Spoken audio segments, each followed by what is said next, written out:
রাজধানীর মিরপুরের পল্লবীতে ৮ বছরের শিশু রামিসাকে ধর্ষণ ও গলা কেটে হত্যার ঘটনায় গ্রেপ্তার সোহেল রানা আদালতে দোষ স্বীকার করে জবানবন্দি দিয়েছেন। এছাড়া ঘটনায় জড়িত থাকার অভিযোগে সোহেলের স্ত্রী স্বপ্না আক্তারকে কারাগারে পাঠানো হয়েছে।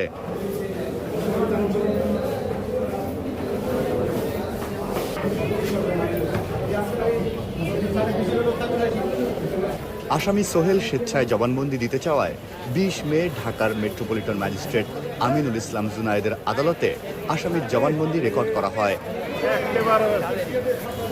সোহেল তার যে রামিসা আক্তারের পিতামাতার অনুপস্থিতিতে তাকে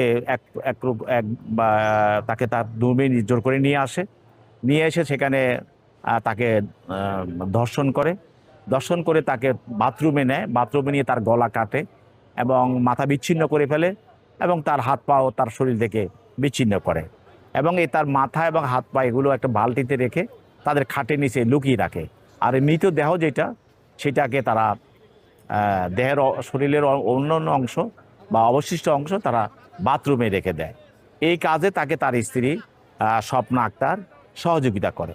পরবর্তীতে এই ভিকটিম রামিসা আক্তারের মা বাবা তখন তাকে খুঁজছিল, না পাওয়াতে তাকে তার জুতা দেখে মানে ফ্ল্যাটের বাইরে তার জুতা দেখে তাকে শনাক্ত করে এবং তারা সেখানে ওই রুমে তারা প্রবেশ করে, দেখে যে তার এই মেয়েকে এই অবস্থায় মৃত অবস্থায় হত্যা অবস্থায় তাকে সেখানে তারা পায় এবং এই মামলা তাদের বিরুদ্ধে এই দুজনের বিরুদ্ধে পল্লবী থানায় নারী শিশু নির্যাতনের একটা মামলা দায়ের করা হয়। তো মোহাম্মদ সোহেলকে এবং স্বপ্না আক্তারকে পুলিশ গ্রেপ্তার করে আজকে বিজ্ঞ আদালতে উপস্থাপন করে এবং সেখানে আজকে মোহাম্মদ সোহেল বিজ্ঞ আদালতে স্বীকারোক্তিমূলক জবানবন্দি দেয় এবং সে ঘটনা স্বীকার করে এবং ম্যাজিস্ট্রেটের সামনে সে 164 করে, অর্থাৎ সে স্বীকারোক্তিমূলক জবানবন্দি প্রদান করে।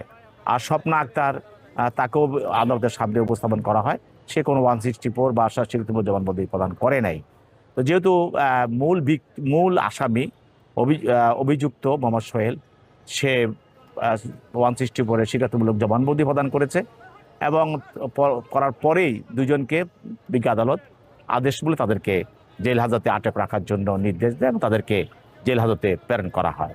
পরবর্তীতে যদি প্রয়োজন হয় তাহলে তার স্ত্রী স্বপ্না আক্তারকেও তদন্তকারী কর্মকর্তা আদালতে আনতে পারেন, তার বক্তব্য নিতে পারবেন।